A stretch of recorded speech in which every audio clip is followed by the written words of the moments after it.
Hello and welcome back to One Way Designs 238. If this is your first time here, let me say welcome, and I do hope that you will consider sticking around by subscribing, liking, and commenting. If you're a returning subscriber, welcome back, and you know that I appreciate you guys for everything that you do. Let's jump right into today's project.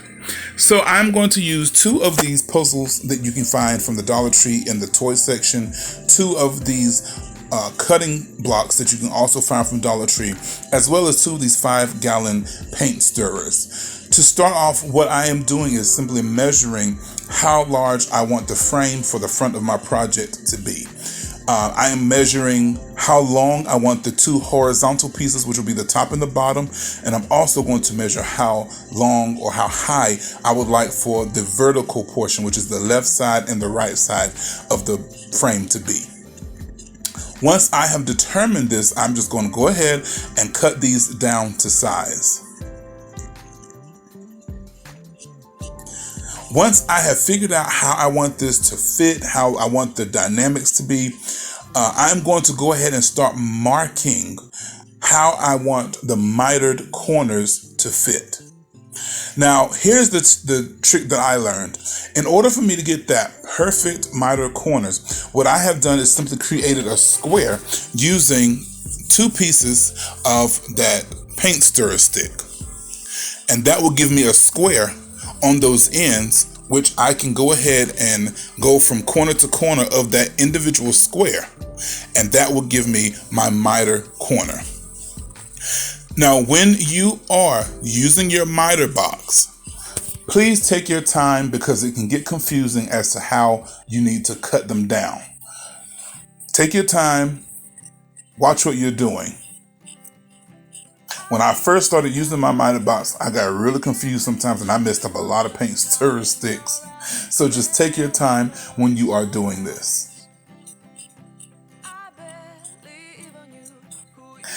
Once all four pieces have the miter corners to them, now I'm just going to simply take some sandpaper and smooth out all of these corners and these edges to be sure that everything is nice and cohesive. So once everything is nice and smooth, I see that everything is fitting just the way it needs to fit. I'm going to go ahead and attach these pieces together with just some staples. And this is going to give me a nice hold so that when I'm ready to go ahead and adhere this to the front of my project, I don't have to worry about it being too far up off of the project, if that makes sense.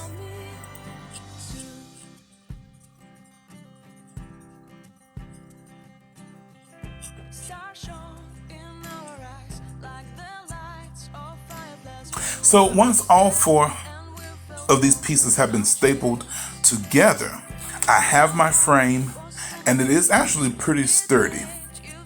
So now I'm going to go ahead and take a pencil and I'm going to measure exactly where I want this to go on that front portion of my project.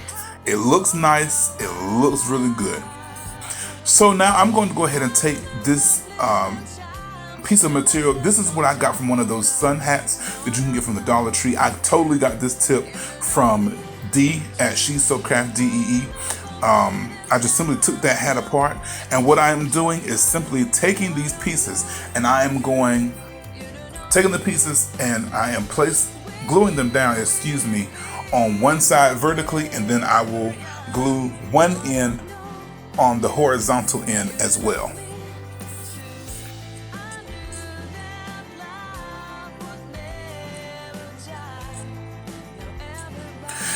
So once I have one side of them glued down vertically and horizontally, what I'm going to do is go ahead and just start giving a lattice effect. In other words, one piece is going to go up, down, or should I say over, under, over, under. And then when you start it, you'll go under, over, under, over. And that will give you that lattice pattern. Now, looking back in hindsight, it will be easier for you to do this if you go ahead and glue one set down completely on both ends. That way you can just weave it. For instance, what I should have done was just go ahead and glue all of my vertical pieces down. That way my horizontal pieces could just be woven in between them. It's much easier and it's less confusing.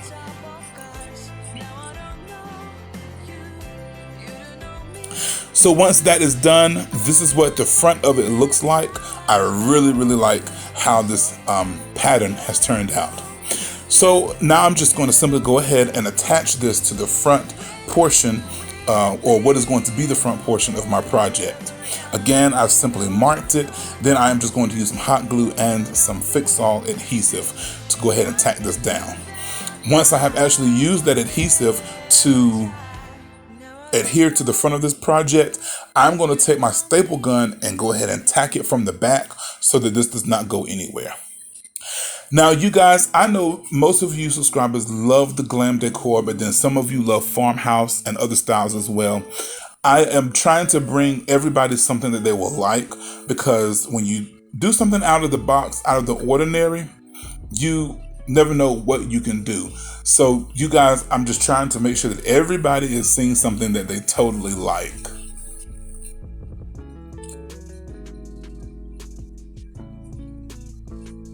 So once all of these four corners have been stapled from the back, now I'm going to go ahead and start building my box. So to start building this, I am just going to take the two cutting boards, the two miniature cutting boards. I'm just going to simply take some of my hot glue, lay a foundation of that, and then just attach it to either end of those puzzle pieces, or puzzle boards, so to speak. And to build this is really easy. It's really simple, you guys.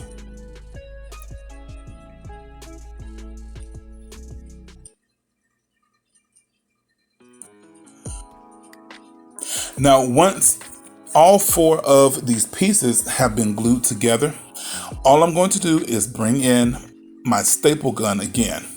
And I am going to be sure that I staple all four corners together to be sure that there is nothing, no slippage, that nothing is going to go anywhere. And what this will do is actually add some character and some dimension to the finished product. Because yes, we are going to paint this and we are going to do a bit of distressing. So anytime you have those raised areas on the surfaces, that adds to the texture. Now, to create the bottom of this box, I have this welcome sign that I picked up from Dollar Tree back at Easter or Resurrection season. So what I'm doing is actually measuring from the inside of my box. And it just so happens that that piece of wall art, it really fits in snugly. So once I have measured from the inside, I'm just going to simply score along that line, and that will allow me to pop that extra piece right off. Once I have popped that piece off, I'm going to come in with my Tim Holtz scissors. Those things are the bomb, you guys. Cut off that excess, and this will actually fit in really nice and snug. So to get this into the box, for the bottom, what I have done is just simply laid a foundation of hot glue on one end, put that in as the bottom, and then I'm just going to simply push it in lightly. Then I'll take my hot glue and I'll just make a nice seam of it over where it meets on the inside of the box. And this is really nice and secure. So once this is done, I just have some extra pieces of wood that were left over from when I was cutting the miter corners off of other little pieces of wood. These really do come in handy, you guys. Don't throw these away, because these will actually help to be extra support for your corners of your projects. I hope you guys are enjoying this project so far. If you are, I humbly ask that you would please give me a thumbs up. Leave me a nice comment down in the comment section, because I love talking to you guys. And if you haven't subscribed, please do subscribe and make sure you turn on your notification bell. So as you see, I have given this project just 2 coats of my white Waverly chalk paint. And what I did before I started painting was I did go ahead and cover that nice lattice work that we did. I covered that with masking tape to make sure that we didn't get any paint on that. So once my 2 coats of paint have dried, as you can see, I also did paint on the inside of it some as well. What I'm doing now is I'm starting the distressing portion. So I'm taking some of my antique wax and I'm just dabbing and I'm brushing, going horizontally, whichever way the grain of the wood is going. And I'm just really having fun with it. I'm distressing it until I'm getting the look that I want. I didn't really want that dirty, grungy look, and I honestly didn't want that farmhouse look either. I just wanted something that was kind of neutral, that was, just nice, and that was just go with my decor. If you're not used to distressing, I will say this: have fun with it. Be light-handed with how much of that antiquing wax that you put on it. And if you don't have antique wax, please feel free to use a watered down acrylic paint and just have fun with it. Wherever you have corners at, focus on your corners, put a nice amount on it, and that will really bring out those corners, especially like on the front where our frame is at. I really went in and I just had fun detailing where the miter corners have met, and it just really brings out all of that extra detail.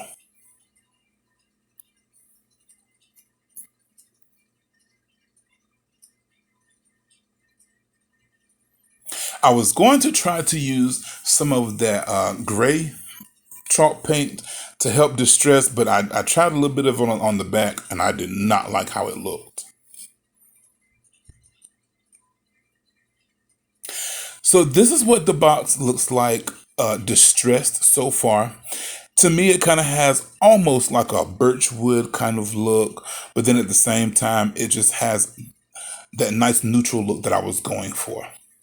So now to create some feet for this, I have these large wooden beads that I picked up from Joann's.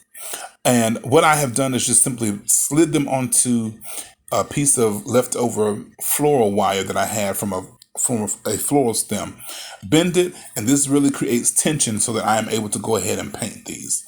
And I just simply painted these or stained these with my antique wax. And once I have done this, I'm going to show you how I finish off the bottom of this project.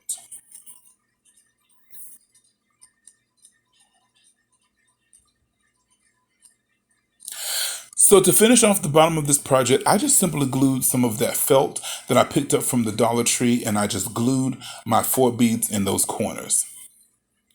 So now I'm removing the masking tape off of the top of our lattice work, and so far I must say I'm very pleased with it.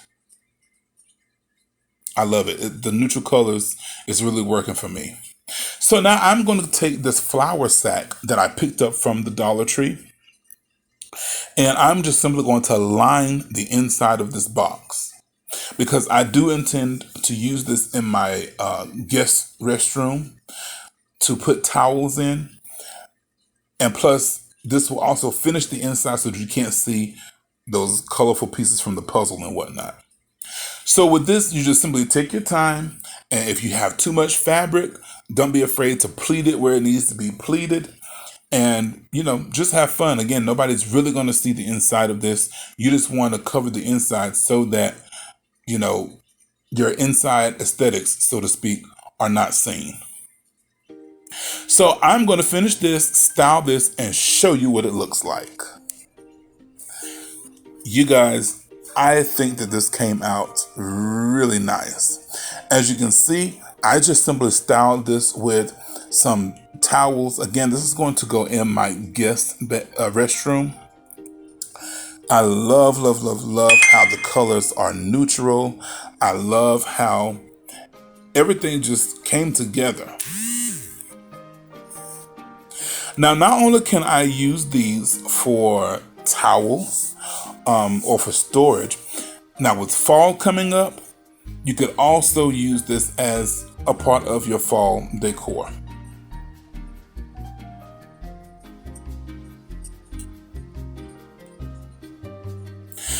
Now, when you look at this distressing, again, have fun with your distressing.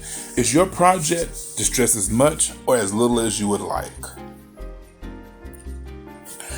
So here's what it looks like with just some fall florals in it and some greenery. I think this turned out really, really nice.